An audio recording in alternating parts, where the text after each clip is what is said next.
ये आज हमारा पहला पॉडकास्ट है और हमारे साथ नीमच जिले के मनोरोग विशेषज्ञ उपस्थित हैं। कोविड के बाद मनोरोगों में वृद्धि हुई है और इस कारण से इस विषय पर चर्चा करना अत्यंत आवश्यक हो गया है। नीमच जिले में बढ़ती आत्महत्याएं मनोरोगों के कारण इस विषय पर चर्चा करने के लिए हमारे साथ आमंत्रित हैं doctor Krishna Kumar carpenter. Doctor साहब नमस्कार। अपना पूरा परिचय दीजिए ताकि दर्शकों तक पूरा संदेश सुव्यवस्थित रूप से पहुंच सके। जी बिल्कुल, मेरा नाम डॉक्टर कृष्ण कुमार कारपेंटर है। मैं वीरेंद्र कुमार सकलेचा शासकीय चिकित्सा महाविद्यालय में सहायक प्राध्यापक के पद पर कार्यरत हूँ और मैं नीमच जिले के जिला अस्पताल में अपनी सेवाएं दे रहा हूँ। जी बहुत बहुत धन्यवाद।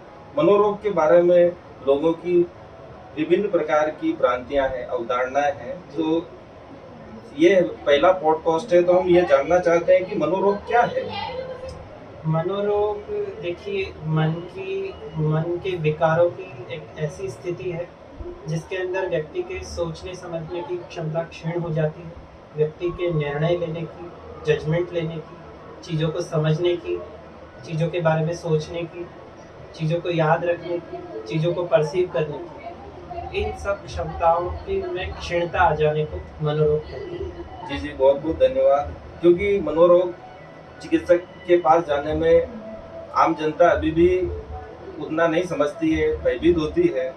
तो डॉक्टर साहब ये बताने का कष्ट करें कि इस मनोरोग में क्या क्या बीमारियां शामिल होती है। जी, आपने बहुत अच्छा प्रश्न किया है। मनोरोग में वैसे तो कई बीमारियां आती हैं, लेकिन मुख्य तौर पर सबसे ज़्यादा, जैसा कि आईसीडी में क्लासिफिकेशन किया गया, उस हिसाब से इसमें ऑर्गेनिक ब्रेन सिंड्रोम का मतलब शरीर में कोई मेडिकल बीमारी की वजह से जो मनोरोग उत्पन्न होते हैं, जैसे सर में चोट लग जाना, बुढ़ापे में डिमेंशिया हो जाना, पार्किंसन हो जाना, और सर में चोट लगना, कहीं गिरने की वजह से जो मानसिक स्थिति या मनोरोग उत्पन्न होते हैं, तो इनको ऑर्गेनिक ब्रेन सिंड्रोम कहते हैं। इसके अलावा नशे से संबंधित सारी बीमारियां जो है, जैसे कि कोई गांजे का नशा करता है, कोई अफीम का नशा करता है, कोई शराब का नशा, कोई कैफीन, तंबाकू, ये सब नशा करता है। तो इस प्रकार नशे की लत लग जाना भी मनोरोग के अंदर शामिल है। इसके अलावा स्किज़ोफ्रेनिया, जिसमें कि मनुष्य की सोचने समझने की और चीज़ों को परसीव करने की क्षमता क्षीण हो जाती है।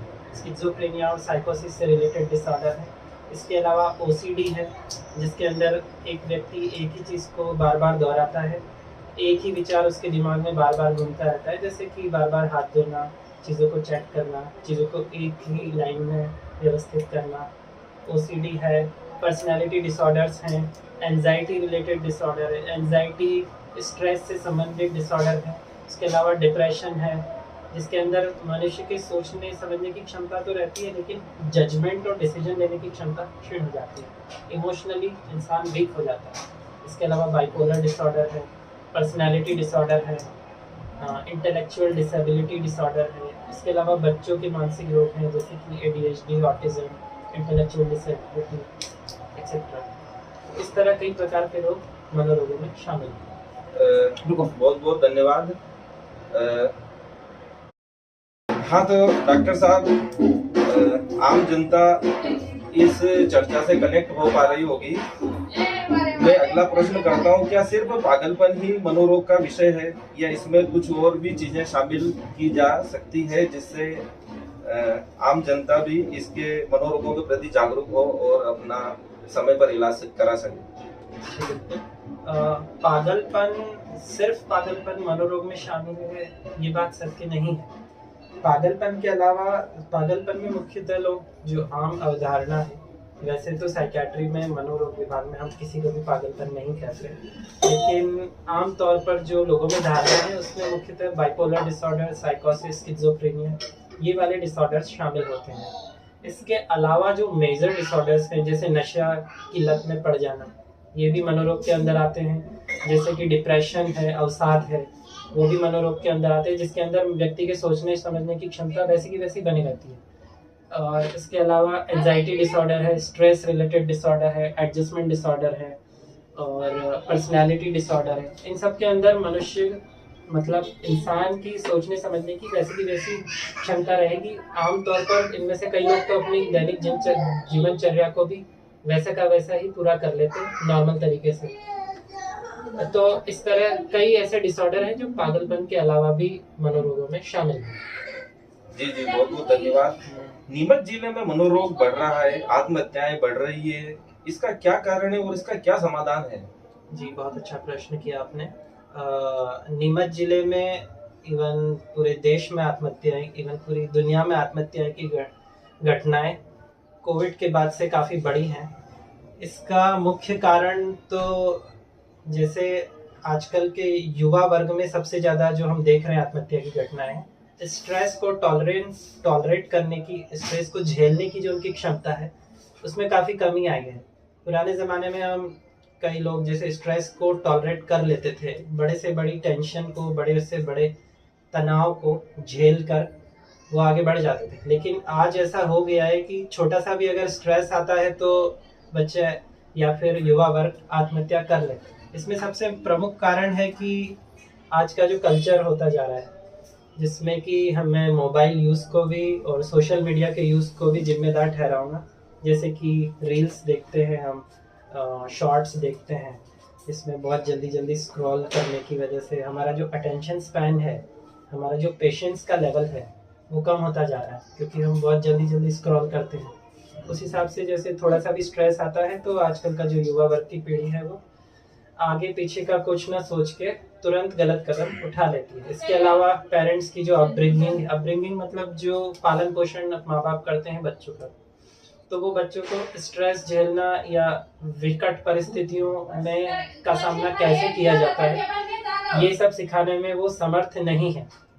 इसकी वजह से ऐसे बहुत सारे कारण आपस में मिलकर अपने आसपास का बैकग्राउंड भी है, कुछ जेनेटिक कंडीशंस भी होती है, ये सब मिलाकर आजकल जो स्ट्रेस का लेवल बढ़ गया है और जो झेलने की क्षमता में कमी आई है, वो सब आत्महत्या के लिए जिम्मेदार हो रहे हैं। जी जी, बहुत बहुत धन्यवाद। मनोरोगों के प्रति भारत के और अपितु नीमच जिले के लोग कितने अवेयरनेस हुए हैं, जागरूक हुए हैं, इसके बारे में कुछ बताएंगे? मनोरोग के प्रति नीमच जिले में जो जागरूकता है, हमने उसके लिए एक हेल्पलाइन चालू की है जिसको हमने माँ का नाम दिया है। जी जी, जिसमें मैंने अपना स्वयं का मोबाइल नंबर उपलब्ध करवाया है हमारे सम्माननीय डीन सर की आज्ञा से। तो उस हेल्पलाइन की वजह से हमें काफ़ी सारे कॉल प्राप्त हुए हैं और जहाँ तक हमने कोशिश की है लोगों को अधिक से अधिक जागरूक करने की। इसके अलावा हम कैंप भी करते हैं, पेरीफेरी में, नीमच ज़िले में भी करते हैं और आसपास की जगहों में भी कैंप करते हैं। तो हम जागरूकता फैलाने का काम कर रहे हैं। इसके अलावा जो सोशल मीडिया है, फेसबुक है, इंस्टाग्राम है, इसके द्वारा भी हम काफ़ी कोशिश करते हैं कि अधिक से अधिक जागरूकता फैले लोगों के बीच में। तो इस प्रयासों से और आजकल जो और भी तरीके हैं उनसे लोगों में काफ़ी जागरूकता तो देखने को मिली है और हम चाहेंगे कि आगे और ये जागरूकता बढ़ती रहे और समाज के कोने कोने तक पहुंचे। जी जी, बहुत बहुत धन्यवाद। तो ये जो माँ अभियान चला है, इसमें कितने कॉल प्रतिदिन आते हैं और कितने लोगों को इससे फायदा हुआ है, कुछ इसके बारे में जानकारी दे पाएंगे आप? ऐसे औसत तो मैं नहीं बता सकता, 3 से 4 कॉल प्रतिदिन हम प्राप्त करते हैं। इसके अलावा एक टेलीमानस हेल्पलाइन नंबर भी है जो कि मध्य प्रदेश शासन की ओर से चालू है।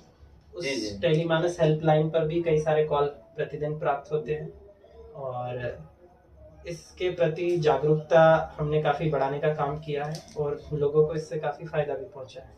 जी जी जी, मेरा ये प्रश्न है कि किन किन लोगों को तत्काल मनोरोग चिकित्सक से संपर्क करना चाहिए, क्योंकि बहुत सी बार लोगों को मालूम ही नहीं रहता है कि उनको क्या मानसिक रोग है, तनाव में रहते हैं, हेडेक रहता है और वो गोली खाकर, जैसे कि गांव में, शहरों में प्रचलन में पैरासीटामोल या दर्द निवारक गोली खाकर वो अपना कार्य करते रहते हैं और रोग बढ़ता रहता है।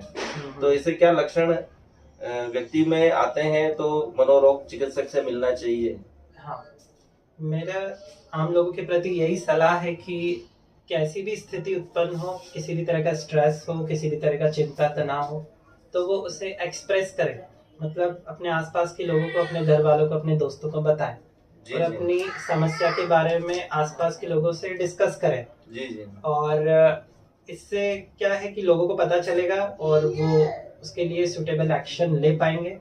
और जैसा कि आपने प्रश्न किया है कि किन किन लोगों को मनोरोग चिकित्सक की सलाह लेनी चाहिए, उसमें वैसे तो हर बीमारी के अलग अलग लक्षण होते हैं, जी जी लेकिन मोस्टली मनोरोगों की जो परिभाषा होती है उनमें हर जगह एक लाइन जुड़ी रहती है कि मतलब उसकी वजह से उसकी दैनिक जीवनचर्या, उसके काम करने की क्षमता और समाज में उसका जो जीवन है, उसकी जो सोशल लाइफ है, उसकी जो ऑक्यूपेशनल लाइफ है और उसकी जो डेली लाइफ है, जी इन तीनों में अगर इम्पेयरमेंट हो रहा है, इन तीनों में अगर गड़बड़ी हो रही है किसी भी स्ट्रेस या किसी भी बीमारी की वजह से, तो ऐसी स्थिति में चाहिए कि वो व्यक्ति मनोरोग चिकित्सक की सलाह ले।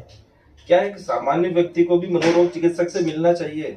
अगर मिलना चाहिए तो वर्ष में या किन समय काल में उनको मनोरोग चिकित्सक से संपर्क करना चाहिए? सामान्य व्यक्ति को इसलिए मनोरोग चिकित्सक से मिलना चाहिए क्योंकि जो कोर सिम्टम्स होते हैं, जी जी अगर सामान्य व्यक्ति को एज सच तो कोई जरूरत नहीं होती, जी लेकिन फिर भी कभी उसके आसपास के लोगों में या उसमें खुद ही में इस तरह के लक्षण आए तो उसको अवेयरनेस के हिसाब से, साइको एजुकेशन के हिसाब से हम उसको मिलने के लिए बोल सकते हैं मनोरोग चिकित्सक से।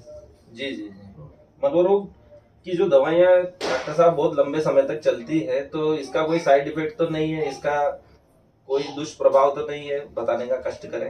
हाँ जी, मनोरोग की दवाइयाँ मतलब सारी मनोरोग में दवाइयाँ लंबे समय तक नहीं चलती हैं। जी, जैसे जी। डिप्रेशन का साथ का फर्स्ट एपिसोड है तो हम मैक्सिमम 5 से 6 महीने चलाते हैं। एंजाइटी वगैरह किसी भी बीमारी का फर्स्ट एपिसोड होता है तो 6 से 1 वर्ष तक उसका ड्यूरेशन होता है।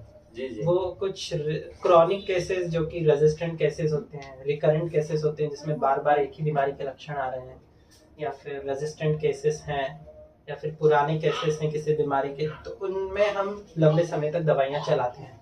साइड इफेक्ट्स दवाइयों के होते हैं, ऐसा नहीं है, जी हर दवाई का अपना साइड इफेक्ट होता है, लेकिन हम कोशिश करते हैं कि यदि किसी दवाई से साइड इफेक्ट आए तो हम उसे स्विच करके दूसरी सेफ मेडिसिन की तरफ उसको ले जाते हैं, जी जी ताकि उसका जो मेटाबॉलिक सिस्टम है वो नॉर्मल वर्क करता रहे। तो हर दवाई के अपने अपने साइड इफेक्ट होते हैं। जब पेशेंट आता है तो हम मरीज को बताते भी हैं कि हम ये दवाई आपको चलाएंगे, इसमें ये साइड इफेक्ट होने की संभावना। जी जी बहुत बहुत धन्यवाद। इतनी चर्चा के बाद ये प्रश्न बाद में उठा है कि मनोरोगों का क्या क्या कारण होते हैं और उसको मनुष्य सामान्य व्यक्ति कैसे पहचान सकता है कि मैं मनोरोगों से ग्रस्त हूँ? मनोरोगों के ऐसे एग्जैक्टली कारण तो आज तक पता नहीं चले हैं, लेकिन ऐसे बहुत सारे फैक्टर्स होते हैं जो कि मनोरोगों के लिए रिस्पॉन्सिबल होते हैं। जैसे कि जेनेटिक्स हो गया, जैसे किसी के घर में या किसी के वंश में स्किज़ोफ्रेनिया है तो उसके आसपास के उसके first degree second degree relatives में उसके होने के चांसेस बढ़ जाते हैं। उसी तरह बाइपोलर के लिए भी है, पर्सनालिटी डिसऑर्डर्स के लिए भी है। तो जेनेटिक्स का रोल होता है मनोरोग के होने में। उसके अलावा जो अपब्रिंगिंग होती है पेरेंट्स की, जैसा मैंने बताया, पालन पोषण जो माँ बाप करते हैं, उसके अलावा इन्वायरमेंटल फैक्टर्स होते हैं, मतलब आसपास के लोग कैसे हैं, आसपास का माहौल कैसा है, साइको एजुकेशन क्या है, एजुकेशन का स्तर क्या है, तो मतलब शिक्षा का स्तर भी इसमें काफ़ी भूमिका निभाता है।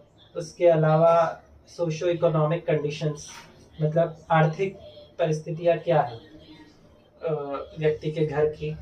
उसके अलावा सब्सटेंस है, जैसे कि नशे की लत है तो ऐसे व्यक्तियों में मनोरोग होने के ज़्यादा चांसेस। ऐसे बहुत सारे कारण होते हैं। और जैसे आजकल की लाइफस्टाइल है हमारी, ठीक है ना, सोशल मीडिया वाली लाइफस्टाइल है, लोगों से मिलजुल कर नहीं रहना, अकेले टाइम स्पेंड करना, मोबाइल में लगे रहना, तो ये सब कारण जिम्मेदार होते हैं मनोरोगों के होने के। बहुत बहुत धन्यवाद।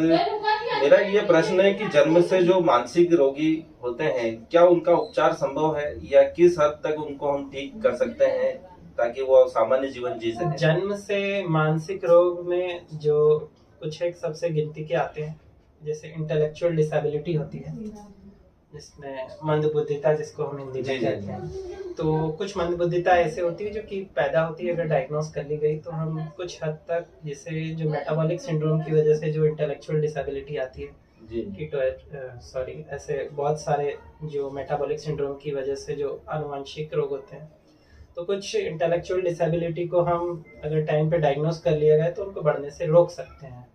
लेकिन कुछ इंटेलेक्चुअल डिसेबिलिटी ऐसी होती है जैसे कि सेरेब्रल पाल्सी हो गई, और ऐसे डाउन सिंड्रोम हो गया, और इस तरह की ऐसी कई बीमारियां हैं, विलियम सिंड्रोम हो गया। तो ऐसी कंडीशन में उस मंदबुद्धिता को ठीक कर पाना या रोक पाना संभव नहीं होता है। तो वो आपकी डायग्नोसिस के ऊपर डिपेंड करता है। दूसरा है ऑटिज्म। ऑटिज्म भी जन्मजात ही होता है, लेकिन जी, उसके जी। लक्षण आते हैं जब बच्चा थोड़ा बड़ा हो जाता है, 3 साल का, 2.5 साल का, तब वो बीमारी थोड़ी समझ में आने लगती है। इन परिस्थितियों में हम बीमारियों की सीवियरिटी को कम तो कर सकते हैं, लेकिन पूरा ठीक कर पाना इनको भी संभव नहीं होता है। जी, तो मैं यही कहूँगा कि वो डिपेंड करता है कि बीमारी क्या है उसको जन्मजात। बिल्कुल, बिल्कुल, ये काफ़ी अच्छी जानकारी दी है आपने। डॉक्टर साहब, बहुत से लोगों को नींद में चलने की आदत होती है, तो ये भी मनोरोग में आता है या ये कोई और बीमारी का लक्षण है?